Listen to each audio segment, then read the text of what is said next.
So, welcome, guys, to my podcast today. And today I have Pia Lecter as a guest. And Pia Lecter is one of those human beings that once you meet her the first time, you just want to talk to her and you want to continue talking to her, not stop talking to her because she's really, really, really amazing. And the first time I met Pia was actually it was on X on Twitter. And I remember you, Pia, that you had created a space. I have no clue how you popped up in my feed, and so you created a space for writers, just random writing. Let's meet and write for 20 minutes. And I have to tell you that those 20 minutes were actually extremely, extremely powerful for me personally. I remember that week and the week after because, as you know, I'm a runner. I also run a lot. So when I went out running, for some reason, the writing that we did in those spaces, because I think it was a couple of them, um, they uh, they did something with me. So actually, while I was running, I had to stop running, and there were tears pouring down from my eyes, and they were deeply moving. And I think there was something that was stuck that got unstuck within me during those writing sessions because as you remember, I felt, and I think you also felt, that those moments were extremely, extremely powerful. 20 minutes of silence, co-creating with other writers, poets, right? And that did something to me, truly. And from from that space, many relationships also developed after that. There are so It's many true. people there still that I'm still in touch with, and I'm also interviewing for this podcast, actually. That's So fantastic. welcome, Pia. Thanks. So good to be here. Yeah, that was that space was a bit of a rebellion against some of the algorithm changes or templates or things that were going on. I was like, what happens if we just get together to create spontaneously? And it felt so good. And it really did feel kind of healing and needed at that time. Mm, I'd like to bring it back, but it felt like it really had its moment in time, or it was just like a needed point. And I yeah, agree, there was something magical happened in that space, yeah, and I'm still connected with the people and their work. Yeah, actually, that's true. Still deeply connected. Yep, the power of a one space, right, connective tissue. That's good to be absolutely, here. Thanks for having me. absolutely. And Pia, you are creative, and full stop, right? You're a creative person. You're a coach. You're a founder, and you partner with visionaries to build the dream, the brand, the business. And you're also recently the author of a book that's coming out very soon, we hope, which you call Welcome to the Creative Club. Uh, you're supposed to launch it in fall 2024, and you have a pre-launch right now, right? Yes, it will launch in fall 2024. Yes. Of course, with the beautiful support of people, because that's what this book is really about. It's to invite people to reclaim what's always been there in the first place. There've always been a card carrying member of the Creative Club, and to smash the myth that creativity is reserved for the chosen few, Yeah. and really invite us all back home to our creativity and use it to the biggest to apply it to the biggest art project of them all, which is our Yeah. our lives. And I'm really excited about it. So I really So wanted am to I. create something to make an impact, hopefully, in the life of just one person, and be able to do what I do in a different way. Because right now, often in my practice, I work in very sort of intimate one-to-one containers, which I love. It's incredibly powerful. The way I describe my work is as a creative midwife, helping to birth ideas, creative ventures, brands, businesses, but doing that in really close partnership, bringing together over 10 years of creative experience in agency world, as well as coaching certification and all the joy of the art of transformation that comes from that, to help bring dreams and businesses and brands and art to life with visionaries, founders, executives, purpose driven people, and creatives and creators and artists. And it's so meaningful. But again, it's one-on-one. So I really wanted to have a way to scale sort of reach, and to be able to hopefully make a wider impact with what I do and extend what I do beyond my container. So let's see how it goes. Well, I look forward to reading it. That's for sure. I look forward to having you read it. Yeah. So Pia, you have a background in before you actually went working for yourself, before you started your own business. You have a long background where you have worked with different companies, right? As a creative director in various. So how did it come to be that? Why did you go from working in companies to opening your own business, so to speak, to go on your own pathway? Yeah, well, I worked in agencies. So, Okay. I mean, the reason I'm making that distinction is because I think we're all multi-passionates, but I'm a multi-hyphenate, multi-passionate. So I loved the idea of agencies because you get different briefs from different companies, different brands, different clients. So kind of feel like a creative SWAT team to be able to solve different types of problems and working with, sometimes you can work on multiple accounts or clients at one time. And it was really exciting for a very long time. I loved it. And then there just came a point after 10 plus years in the business where there was like this little voice at night that would, before I went to bed, that would kind of like poke me and be like, what would happen if you channeled your creativity to building your own thing instead of building someone else's dream? Oh, shit. Like, oh no, and it was just itching me, what would happen? What would happen if I went beyond the confines that I found myself in, even though they were good? I mean, the digs were good. The space that I was sort of working within was a sweet one. And I think that's what also made it more challenging to leave, because there was nothing necessarily wrong with it. But there was something that started to feel limiting. The ceiling, I could kind of touch it with my hand. The walls were close to me, and I always knew what I'd be able to do in that space. And I didn't know what I would be able to do outside of it. And that calling just got too loud at some point. And so I just jumped, because we got this one life. And I knew I would regret not experimenting, not exploring what might be possible if I invested in myself. Were you And took the scared? leap. Yeah, it's extremely scary. And I'd like to remind this, I really remind this to my clients to like normalize it. Because most of my clients are in this space, and I've been in this space, and I will continue to hopefully live in this space. Is when you're on the edge of change, when you're on the edge of transformation, when you're on the edge of the ledge of something big, and you're about to jump and you're looking over, the voice of what I call the saboteur gets really loud.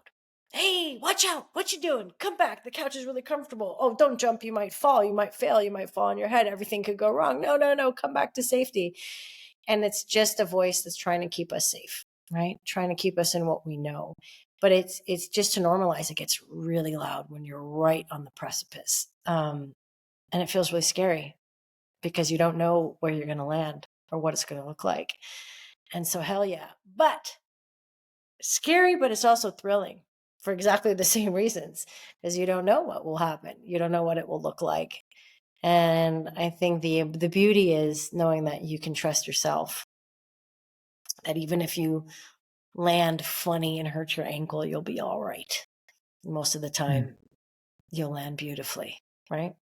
So, yeah, that was my experience. What do you do when the voices in your head get too loud? The fear Look, you voice. froze. There you are. So when you feel the fear voice in your head, when you do something, when you are about to make major changes in your life, something that you haven't done before, and the fear shows up and it gets very loud. You normalize it, but what do you do? Like if it gets too loud, how can you deal with it? Well, I How did think, you deal with it? how did I deal with it? How loud? I connected to other voices. I didn't try to run from it, in the sense like, okay, this is here. What's going on? What do you need? You're asking for attention, instead of avoiding it, like just like dealing with it. And I find like when you look at it, whether it's journaling, meditating, like just grounding, different practices, could also be movement, is super helpful. It's like just being with rather than resisting or running from. it's like the rear view mirror, it's like it gets smaller. So the fear is there. It feels huge. It's like a monster under the bed because you can't see it. So you imagine it to be all these things. And then when you just kind of stop, you're like, okay. And I like humor is important to me. So I like to have a bit of levity to it, like, okay, this is happening. Let's pull up the blanket, look underneath. What's here, and it shrinks. As you walk towards it, it gets smaller. It's still there, but it shrinks. And then I hold myself in compassion. Yeah, I'm fucking scared. Okay. All right. And in the beginning, it's also community. I have wonderful people around me, a huge support system so sometimes when I get a case of the wobbles, I just had one recently, it just changes shape, but I can reach out and say, hey, fuck, I'm wobbling. I'm feeling vulnerable, and then luckily I also have a dear friend who's a coach. So during the launch of the book, asking for help can feel very vulnerable, asking for support, and it's very new to me to be so visible and asking in this way. It's a new way. And so I felt vulnerable. I felt raw. And I had I started wobbling. And so I called one of my dear friends and I said, oh, I'm feeling vulnerable. And she goes, okay, what's the story behind the vulnerability? I said, oh, what's the story? What's the story? I'm afraid I'm going to be rejected or worse, ignored. Okay. And then she said, so how do you want to be with that part of you? Right? How might you hold that part of you in compassion? And it's just trying to change everything. Just even having someone ask those questions, it kind of takes the charge out. And I'm able to take a deep breath and go, oh, that's okay. And then I'm like, yeah, no, I can hold that part of myself compassionately. And then it just changes shape. And then it's like, all right, I can do this. It's all right. I'll be okay. We're good. It's all good. No one's going to die. Nothing's going to, we're going to keep going. And then reconnecting to why I'm doing it in the first place. That is a big one for me. So for me, the book is also about creating an impact in the lives of others. And that gives me a lot of courage in the face of fear. It's not just about me, actually. So what do I have to lose, And why wouldn't I do the thing if it might be a benefit to someone else? And that helps a lot. And that also helps when I was on the ledge, what do I have to lose? And why am I doing this? And why does it matter? Death helps me when I'm scared. When I was jumping the first time, death was a big one because my mother had recently suddenly passed away in 2021. And that just gave me a shot of courage in the face of fear. Fuck it. What's the worst? We have this one life. What am I worried about? I'm going to lose it all one day anyway. So what's going on here? It's nothing to fear. So what? Doesn't work. At least I tried. And I don't know what's going to happen. There's a mystery there. And then there's a trust. There's so many things. I could keep talking about this for a long time. There's so many different ways of being with fear. Another one is just learning how to trust life. I spend a lot of my life, without being conscious of it, feeling in fear in some ways without being aware of it. Right. And then now that I'm at a different point in my life, not better nor worse, but just more conscious. I want to move with trust. I want to choose to trust. I don't know what's going to happen, but I trust that life's got my back. I got my back. It'll be all right. And that's a practice. It's not like a one and done, oh, I trust life, so now I'm just going to jump without a parachute. It's more I'm jumping. I've thought about it. This is something that means something to me. I don't know what's going to happen, but I trust that one way or the other, be all right. The universe got my back. So all of those things combined, community, perspective, trust, awareness, death, a good case of the fuck it's, all those things help a lot. What I hear you saying is they change your relationship to your own fear and you tap into other parts of yourself. Right? Definitely. And now, because that was a little bit over 2 years ago, here's the beauty. I got a case of that. This book has been so good in so many ways. I'm learning so much about myself. Another next level of kind of discovery. When I felt the fear of, oh gosh, I'm going to have to get out there and crowd fund this parts of this book. Yeah, I felt a lot of fear. visible, all of the things I just mentioned. And this is the great thing. The coach in me was like, yes, fear is here. If I'm scared, if I'm feeling fear, it means I'm stretching. It means I am stretching beyond what's comfortable. And that is a sign of fucking growth. That's awesome. Like, so it was great that I was able to, like, in that moment, be very aware that, oh, this is also what fear means. It just means I'm stretching into places I haven't been before. And that can feel really scary. And that's awesome. And just that small conversation was like, it just dilutes the fear a bit, just makes it different, just changes the texture. It doesn't resist it, make it go away. It just changes the flavor of it. It's beautiful. That's why I wanted to share that, to normalize, like, great, fear is going to be there. It's going to be there when you're about to do the big things. And that's a good sign. I mean, I know it can be difficult when you're feeling it, but it means that you're growing, you're stretching. You're stretching into in the direction of your dreams, and you have no idea what it's going to look like. And that can be scary. And that's okay. It's a good sign. What does it mean to listen to fear? Because you say you don't want to reject the emotion, you don't want to reject it, but you kind of welcome it and you change your relationship to it. But what does fear tell you when you talk to fear? I don't know if I really talk to it, but it's like, what I ask, like, okay, well, what am I really afraid of? I think that just like, okay, what is it? Because sometimes fear is like a felt sense. Mm-hmm. And it could feel, again, like much like the monster under the bed, because you can't really see it because you're not really, but then just asking, like, okay, what am I really afraid of? And then the answer usually kind of just, again, takes the charge out, like, oh, that, okay, yeah, that makes sense, but it's not like that. Like, I mean, depends on what you're doing. So having, or like journaling helps a lot, just to become aware. Like, I'll ask, like, okay, what's really here? What's this really about? What age am I at this particular point in time? How old am I? Because when I was feeling that rejection and all that, like, it was a younger version of me, and that's okay too. And so I can be with her and go, nah, we're good. I got you. It's okay. No worries. So all of those, just getting curious. I don't really talk to the fear. I get curious about it. And then that's a big help. But speaking with it, I don't personify it in that way. It doesn't appear for me in that way. It's more a curiosity about what's really going on here. Yeah. What about you?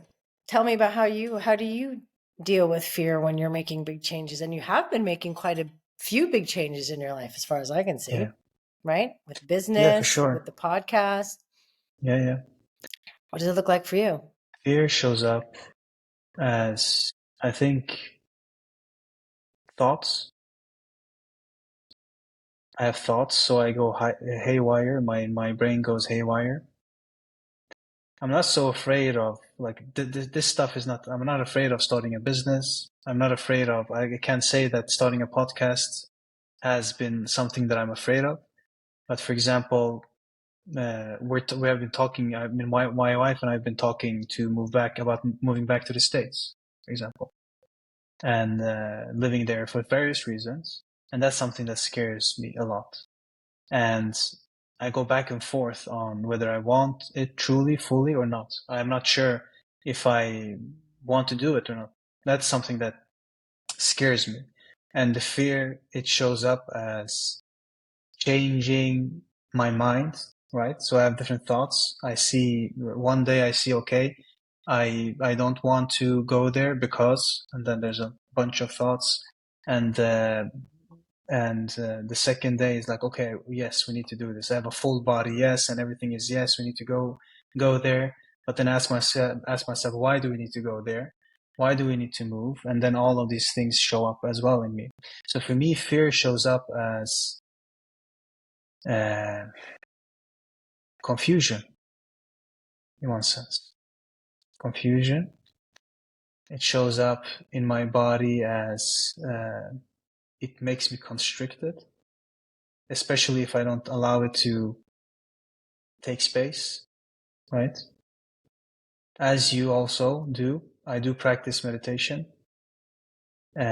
So when I'm sitting on the cushion and I'm, being with myself, with my body and the sensations and my thoughts, then I can see more clear, like why and what and so on. But I have big respect for fear, actually. And the reason why I say it is I agree with you that to grow is to not master fear, but actually to move in the direction of fear, right? So I think that where there's friction, there's growth. There's no growth without friction. But for me, it's not only me personally, because I also have, I have children, I have a family and so on. So I have to take their needs into account as well. I ask myself sometimes, am I selfish in wanting to move? My kids, they're living a good life here in, Sweden. We have family here and everything. And, they have safety. They feel secure and safe in their schools. And I also have a background in social work. So I've worked with families and their kids and with the parents. So I also know the research, what the research shows regarding kids that actually move around a lot during their younger ages. So I know that What if does I it show? move, it shows they have higher degrees of anxiety. They have higher degrees later on in life, sense of loneliness. They don't fit in, and so on. But you can do a lot of things to change that, like to mitigate that, right? So you can have. I think the basis of all kind of parenting is to create a safe base, a secure base for your children.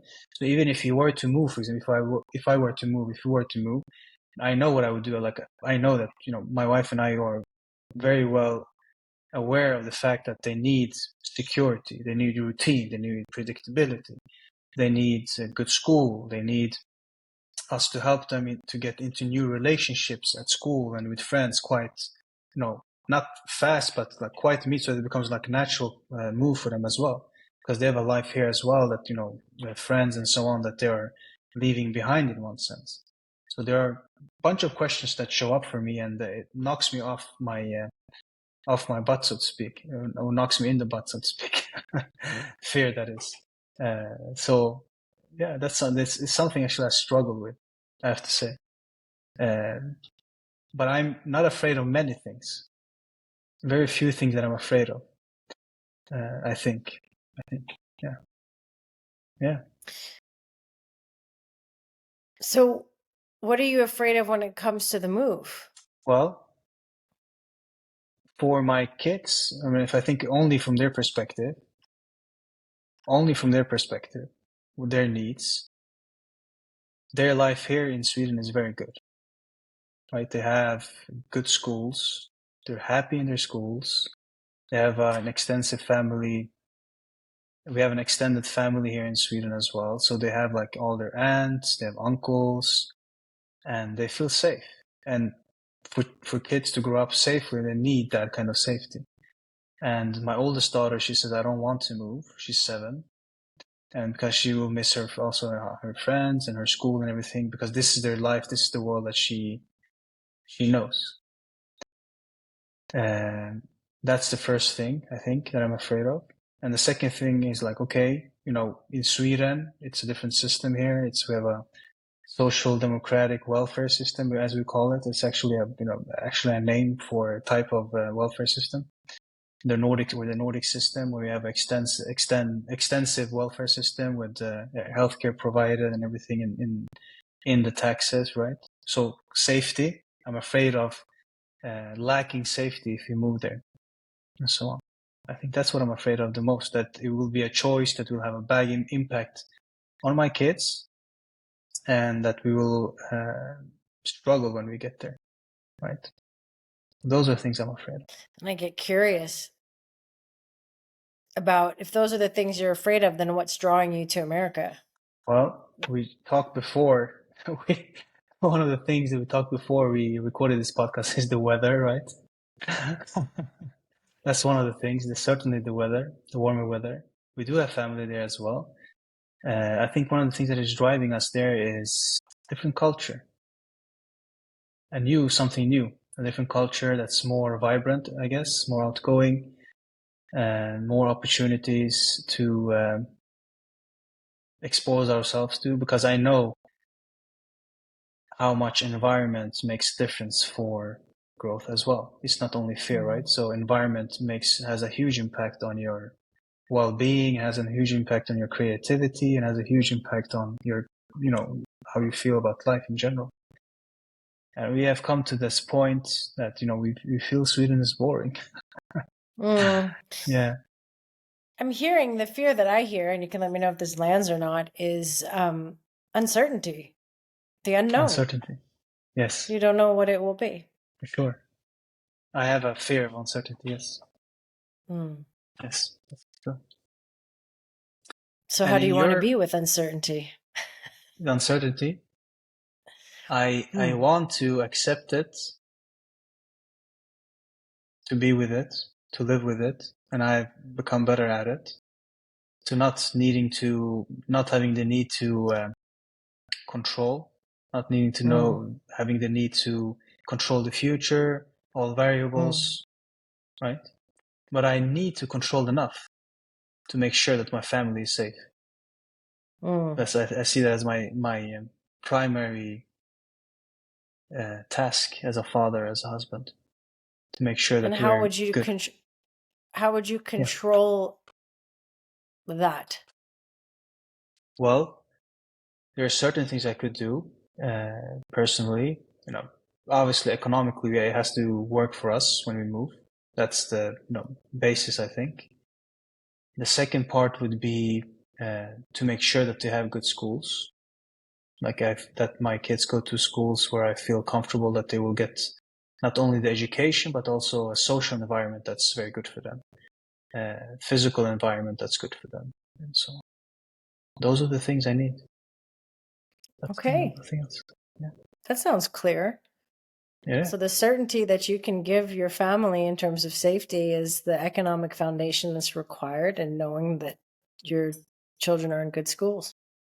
Yeah. And everything else is everything else. Everything else is everything else. Yeah. For sure. I'm excited for you. See what the future holds. Yeah. Thank you. In your experience, to be a creative, because your book is about, and this is in your own words, I think, and I'm paraphrasing here, right? I'm not citing you. Everybody's a creative. You want to bust the myth that, only a certain kinds of people, or a small number of people are creatives, right? Or creative. So what is creativity in your understanding, in your experience? Well, first is sometimes there's a confusion between artistic talent and creativity. And they're two different things. I mean, artistic talent is also creative, but it's not the be all and end all. It's not the complete definition. For me, creativity is our birthright. It's how we move through the world when we're connected to who we really are. So it's how you walk into a room. It's what recipe you choose to make. It's how you speak. It's what you choose to wear. It's like how you're really creating your experience of life as you move through it in so many different ways. And for me, like the pinnacle of a creative act that one can take, of like creativity, is designing your experience of life. Because as a conscious creator, you get to do that. And I think that is the most creative act. But creativity comes in so many shapes and forms. It's your own expression, and I believe that is within, that's our nature. It's within who we are, to create, to move, to be, to make, to shape, to imagine, to dream, to bring to life, to bring forth. And I think when we're really tapped into our own flavor of who we are, and there's only one of you, there's only one of me, there's only one of everyone out there, despite how many of us there are, when you're really tapped into that, then and then you connect to that, and then you apply it. That's when, life becomes your ultimate canvas in everything you do. And it's really powerful. So that's what I explore in the book. And, the reason why I talk about smashing the myth is because in order for you to really access and apply your creativity, you got to believe in it first. If you don't believe that you are naturally creative, it's an innate part of who you are as a human being, then it's going to be difficult to access, right? So that's kind of the first port of call, is to debunk that myth, debunk that belief, and choose what you want to believe, because that's also within your creative power. And then the book goes from there, also how to reconnect to what is you, what feels like an authentic expression of you, and what are some practical tools to do that, as well as what was it like for me in my life to lose and to find my own creative power? Because I think it's really important. Like, everyone can share tools or templates, and sometimes it's useful, not to, poo-poo on it. But at the end of the day, it's like, what shape did that take for me? And how can I share that to illustrate, maybe express in my own way what that might look like, and then invite you to find your own. And I think that's really also the foundational premise of the book. It's not a how-to guide. It's an invitation. It's an invitation to guide you back to your own creativity and find your own way. Because I think that's part of the essence. Yeah. Sorry, go on. For somebody who has never seen themselves as a creative person, right? Because we have this idea, I guess, in the Smith, as you call it, rightly, I think so, in our culture, that creativity is just, certain people are creative and they are artists, or they're good at drawing, they write, and whatever. They do different things. They create with their hands. If it's crafting, if you told somebody somebody told you, I don't believe that I'm creative. That doesn't flow with me. That's not how I see myself. And I've never seen myself. And I'm 30 years old, or I'm 25, I'm 35, whatever, however old you are.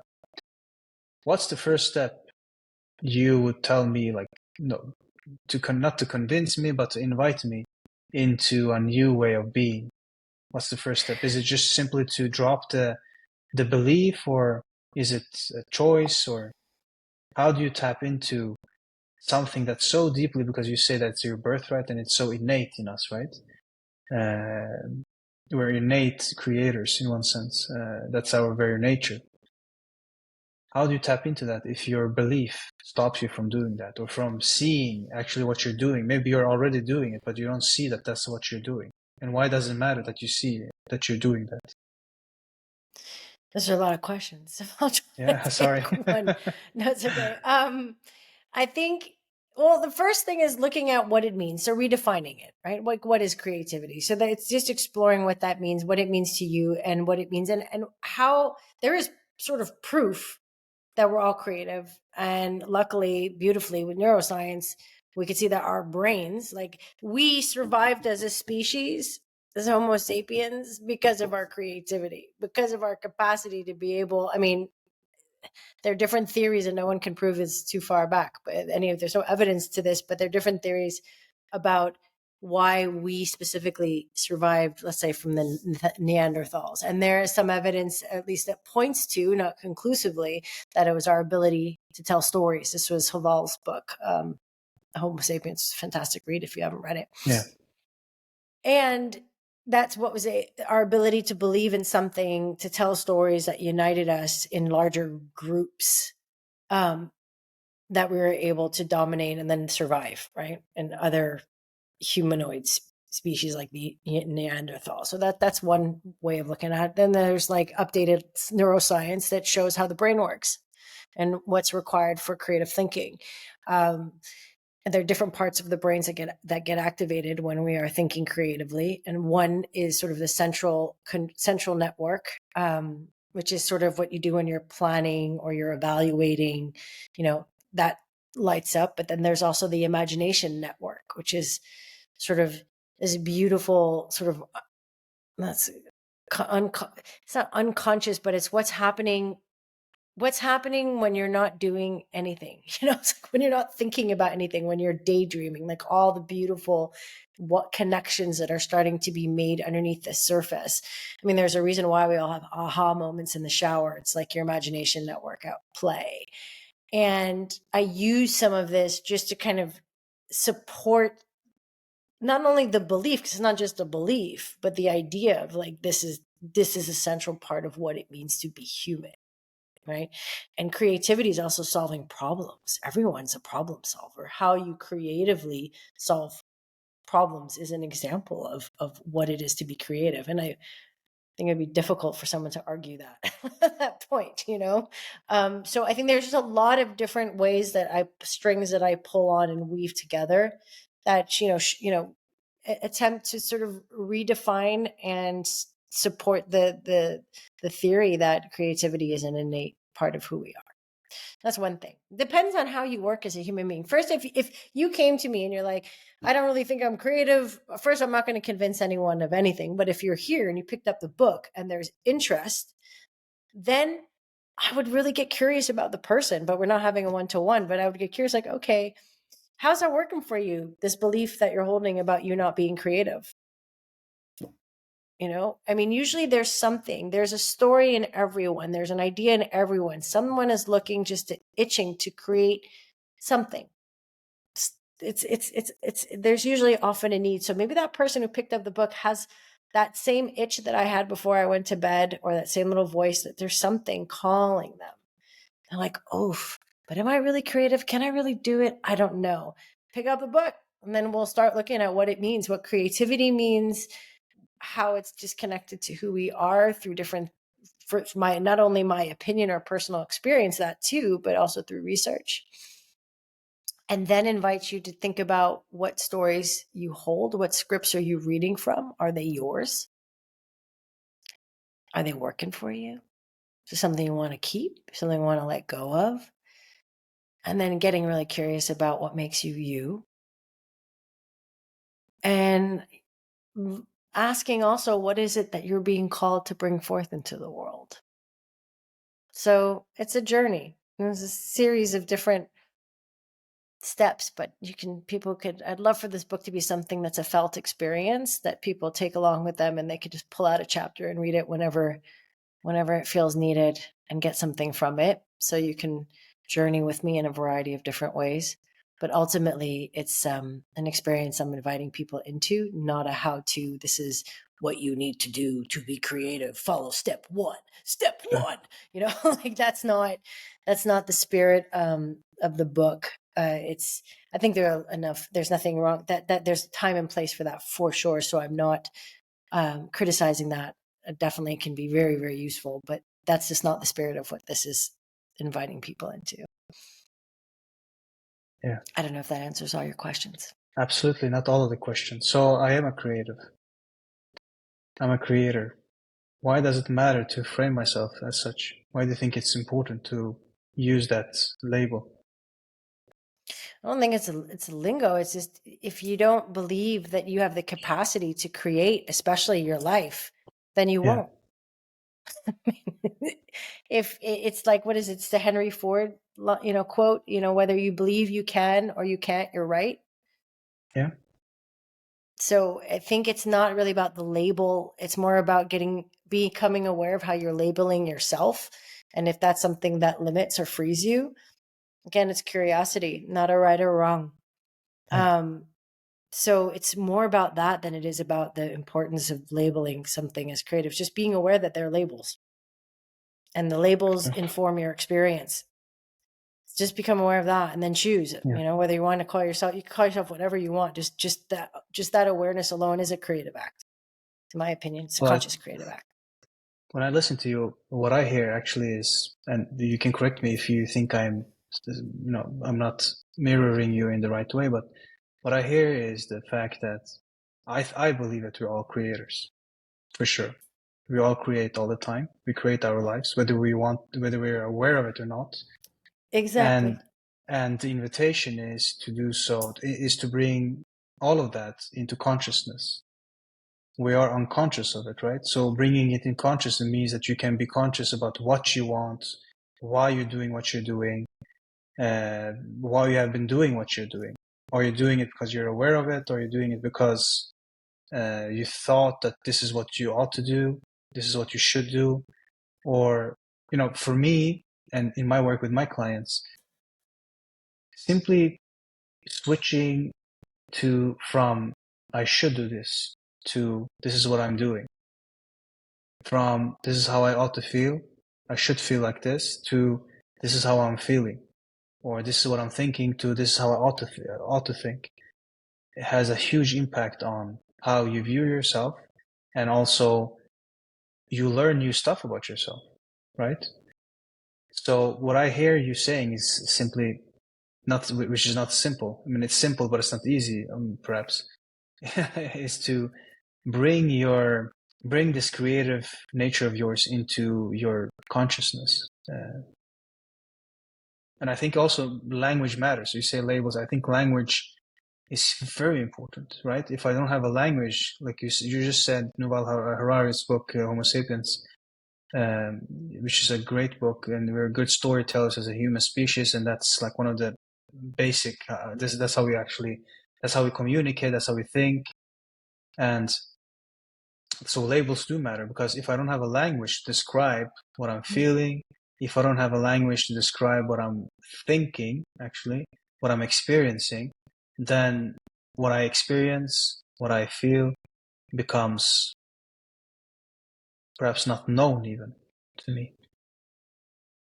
If I lack language, I think language is so important. Language matters. I don't think labels do. Language Yeah. and labels to me are two different things. Okay. Language, finding a language, yes, definitely. Finding your own language. Labeling something, good or bad, creative, not creative, like those are just judgments. They're just stories. Yeah, So I don't the mean labeling, necessarily. Yeah. Sorry. that's what label means to me, like a label. Okay. Like, so it's like it's to me, it's more, how do you define creativity? What does that mean to you? What is that? Not using it to describe who you are, or using it to describe how's that working for you. But everything you said before is Yeah. very captures so much of the essence of what this is about. It's about conscious creativity. It's about making the unconscious conscious. It's about being aware of your own power to creatively direct your life, and showing you different ways that you might, inviting you into different ways to cultivate your awareness, so that you can fully embody your creativity and your creative power.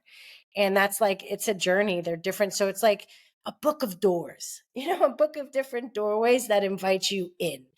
And oftentimes, at least for me, I need to feel the person. I need to have some skin in the game. And it's like, okay, what do you mean when you say this? And sometimes, as you said before, friction is not a requirement of growth or fear, but it's usually part of the package. A lot of my move from unconscious to conscious came through some rough shit. Like, there was something that really had to shake me. It doesn't always have to be this way, but that's how it was for me. And I share that in service of. I share that because, like, okay, well, this is what that looked like for me. That was rough. But that was a trigger point, or that woke me up, or that this was my journey. And it's not easy to write. But when it's in Yes. service of, and it's really about providing those different doors, then it feels very important to share. Otherwise, it Yeah. becomes more theoretical, and that's definitely what I don't want it just to be. I want to have that too, but I want it also to feel deeply personal, Yeah. and provide some color and texture to what I'm writing about. And the only way I know how to do that in my own way is through my own life. Like, it's not a memoir per se, but here are different stories of how I lost and found my creative power, of how I moved from the unconscious to conscious creation, of how I went from following someone else's script and becoming aware that I'm even following someone else's script, to writing my own. Yeah. All of those journeys, all of those stories. And then inviting people to consider through different conversations and sort of field work is what I call it, so that you take it with you, you make it your own, is also part of the book. But just to clarify, when I used label, I didn't mean I did not mean this is creative or not creative. I simply mean any kind of concept that you use to describe something. So, for example, you feel anger. Anger is a label. That's how I used it. So to define something. Yeah. So I didn't use label in that sense to say that I'm labeling you as a negative connotation. That's not what I meant. So just clarification. No, How thanks do for the you clarification. yeah? How do you embody your creativity? Because I think it's so important, and I think creators are the best, or creators, right? Now we got there again, dichotomy. But I think that, like, how do you embody it? Because I think we're so stuck in our heads, in our society, and in our culture. Rational thought is highly valued. Rationality is highly valued. And we see this in science also, in even like in my field, like in religious studies, but in humanities in general, in social science as well. Previously, like if you go back 20 years, if you look at the research that was done 20 plus years ago, and before during the 20th century, 19th century, everything is about ideas, everything is about thoughts, and very little is about embodiment and lived experience.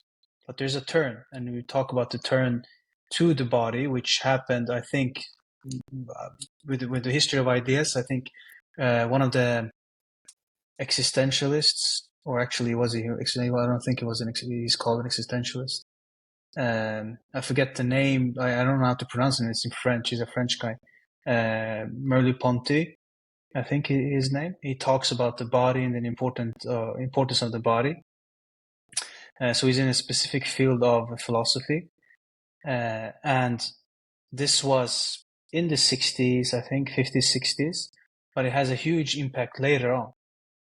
The felt body, the experience that you have in your body, and embodiment became very important, right? But prior, if you go back 20 years ago, it wasn't so valued in science. And I think still there is stuck something in our society or in our culture, in Western culture. There's almost like, okay, body is not important, only thought is important. So when you say, and which I love, when you say embody creativity, how you can embody your entire life or how you design your life, what does that mean for you? That's a big question. Yeah. I'm going to answer it in pieces. Well, the first thing that you were talking about just resonated with me about, being more in the observed world, like evidence-based theory, science.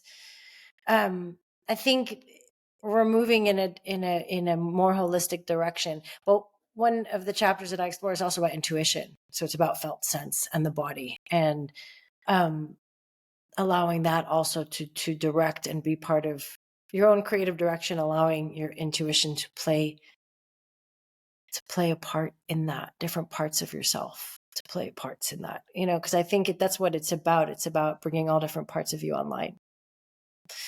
Thinking mind, felt heart, your gut, presence. And then, like, how do you embody creativity? Being present for your life. Sounds like such a simple answer, but it's like embodiment to me means very much presence. How am I feeling? What's coming up for me? What's happening? Where am I? Am I here? What am I experiencing? All of that. So I think it's about very much conscious awareness, presence, and integration of different aspects of our makeup, who we are, which is more than the analytical mind. It's one part, Yeah. Not to demonize it, but it's just one part. There are many other parts of us.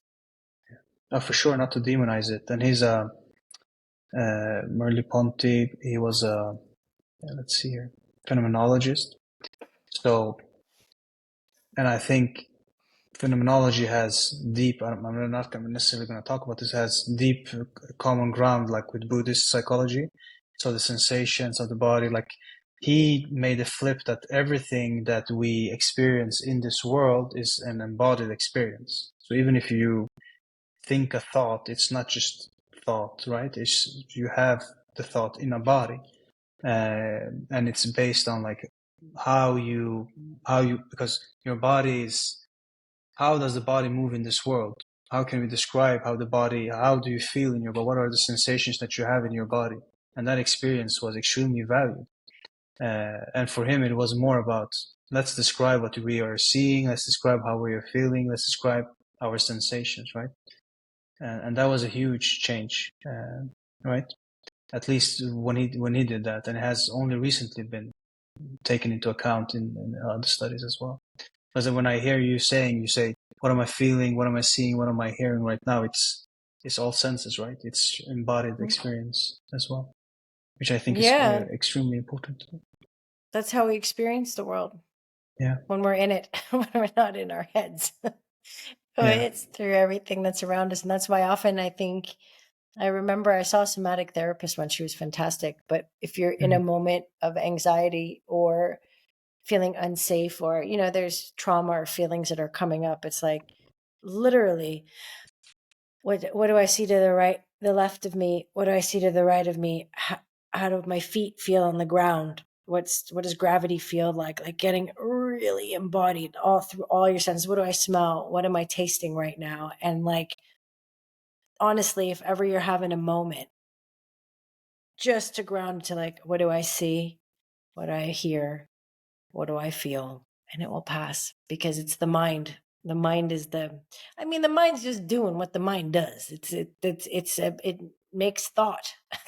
That's what it does. It's not, that's kind of the name of the game of the brain. And there's nothing wrong with it unless it's the one in the driver's seat. What I is think the it? Was it problem arises Einstein when that it's a said, separation, right? This is yeah, when there's a separation between body and mind, the kind of dualism. That's not, I think, is a yeah. issue. Yeah. And what was it that Einstein said? The mind is a great servant and a terrible master, or something like that. I mean, Yeah. it's a tool to be used. It's not meant to be the master of you. But sometimes when fears or anxieties or different feelings are felt, it could feel very real, like and it feels very real. And a way of like taking the charge out is just to get present with what is here. And so Yeah. I think that's just embodied experience, right? Yeah. Absolutely. I want to take a segue back to something that you had mentioned before a few minutes ago. You talked about friction, you talked about fear, and growth happens then. And you said something about, my greatest growth periods in my life have taken place during difficult experiences.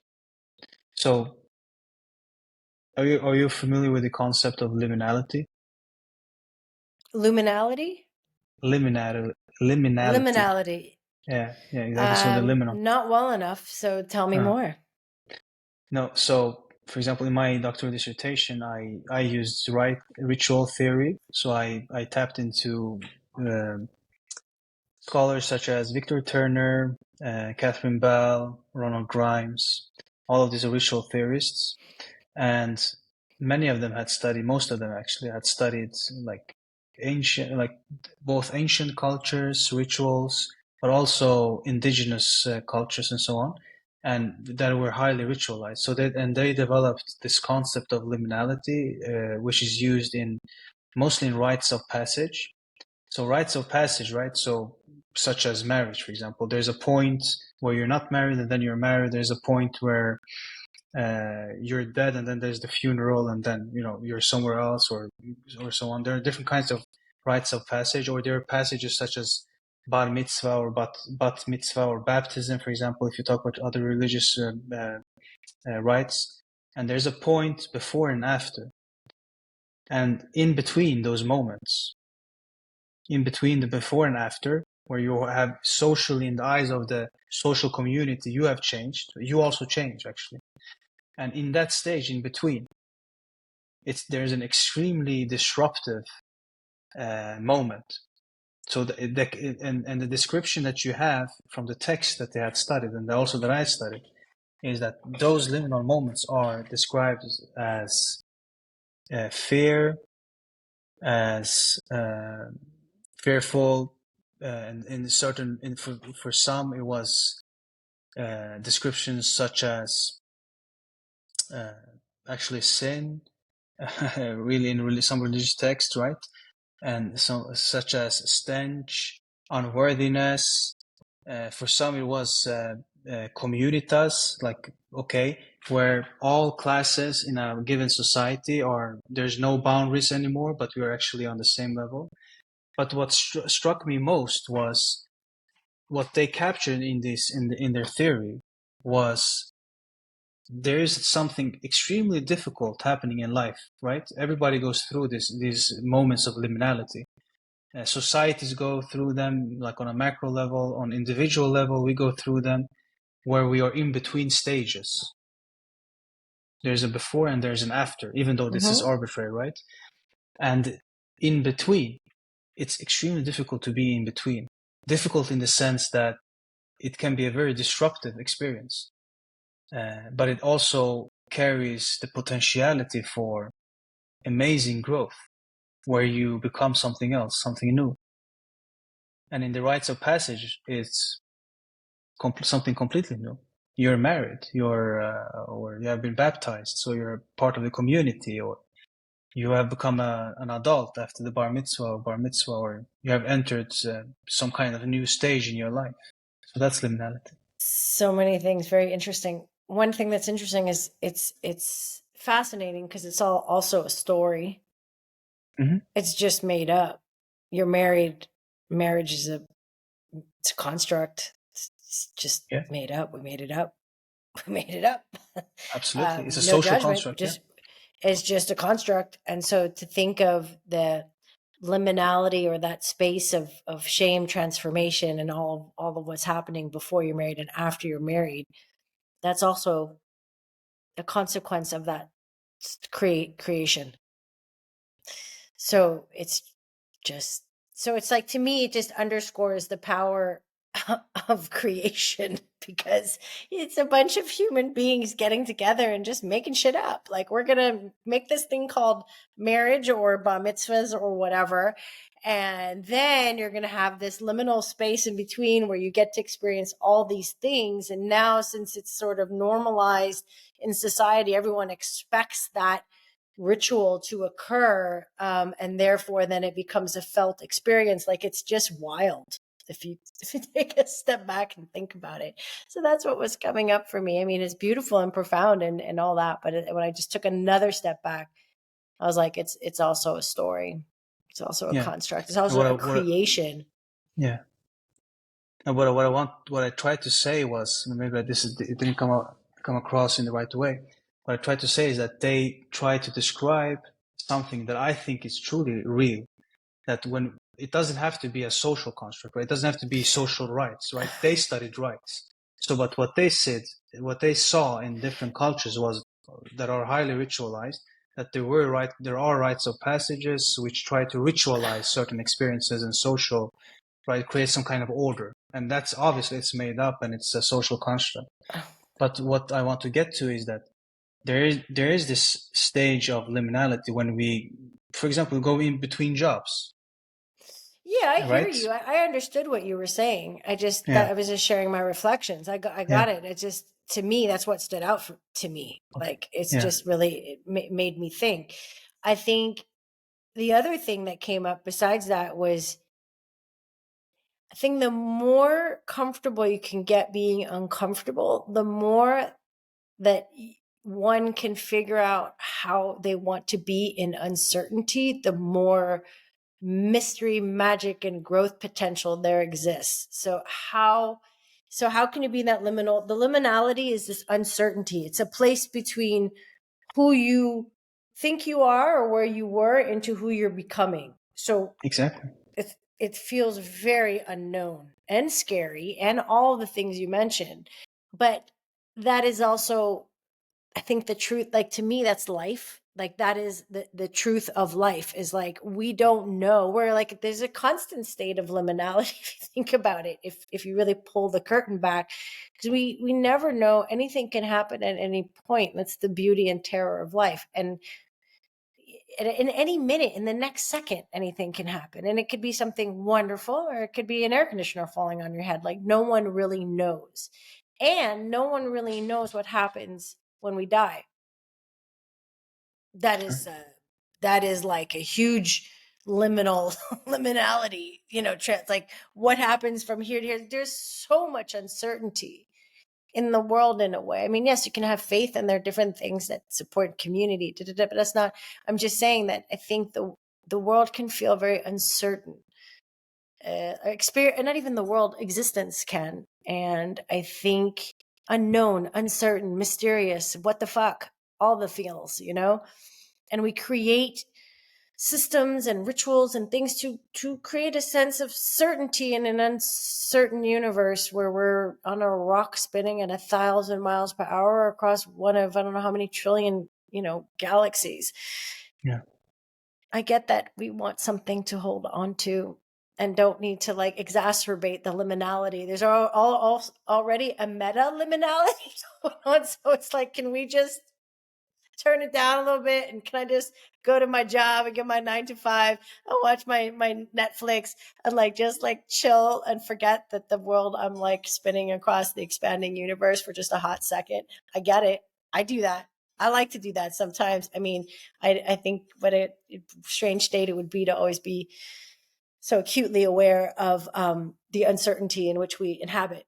But that said, I think to see it, to hold it, and then to be able to be in it, to choose how you want to be with that uncertainty on different levels is your pathway to freedom and creation. And I 100% agree with you. And that's why I actually asked you the question, because I think that becoming aware of liminality is actually foundational for it's in my experience, for the best creation that you can, the best things that you can actually create, right? When you tap into your 100%. own, that's also when the truth of who you are, or the truth of life actually emerges for you. And that's also when you can do your best job or do your best work, or actually it feels the best, at least, even though it's not perhaps not received in the world in the best way, but that's when you can actually become yourself more and more in the act of creation, right? But at the same time, I think there's this surface level where things are certain, things are predictable, things are the same, and our brain needs that kind of certainty. Our brain, I think we kind of need that. I think predictability is something that children need, for example. Yeah, but I mean, when Yeah. yes, but I would challenge that.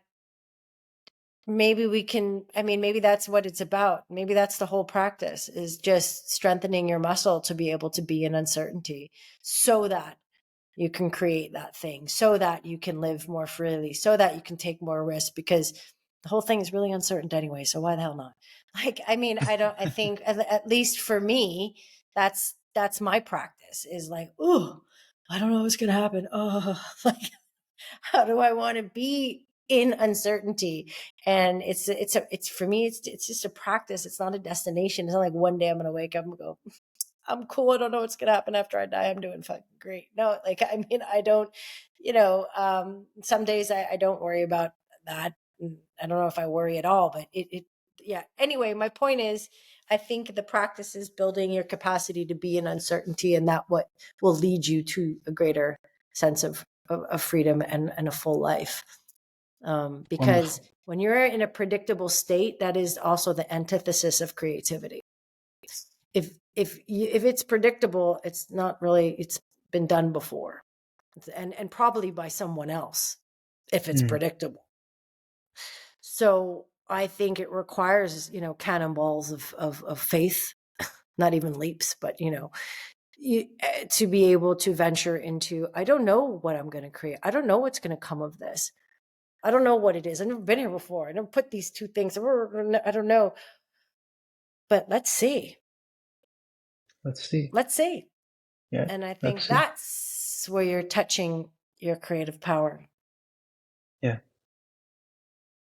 How can you tap into that? Last question before we end this.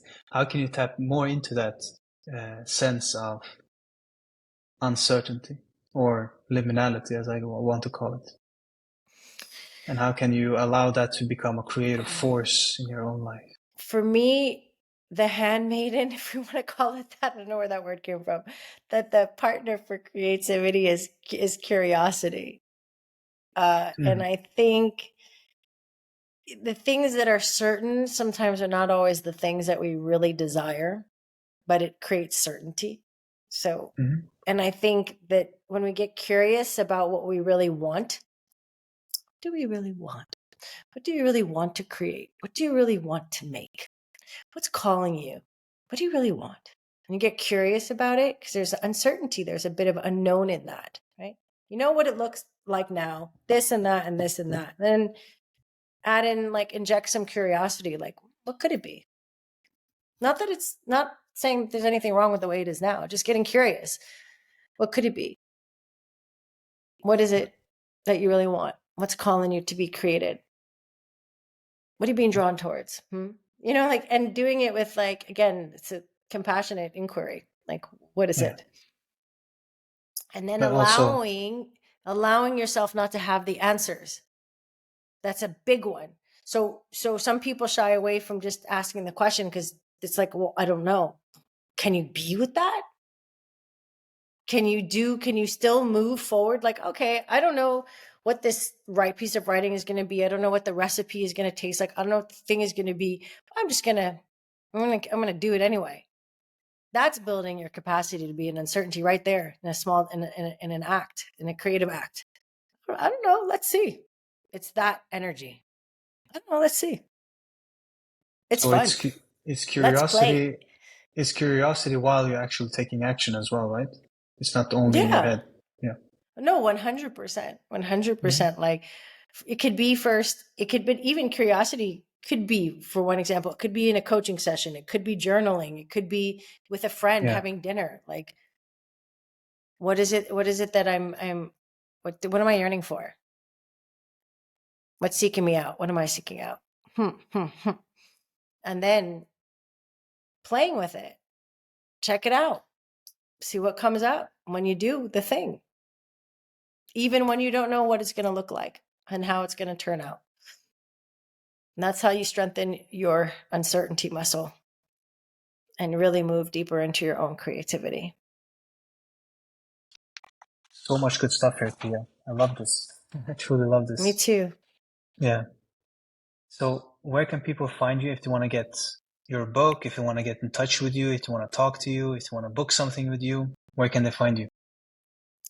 Collective.studio is where it's all happening, all in one place. Collective with 2 Ks, but I'm sure it will be in the notes. Find out about my book, sort of the different creative coaching packages and journeys. I'm also on X, as you know. That's my main squeeze when it comes to social media.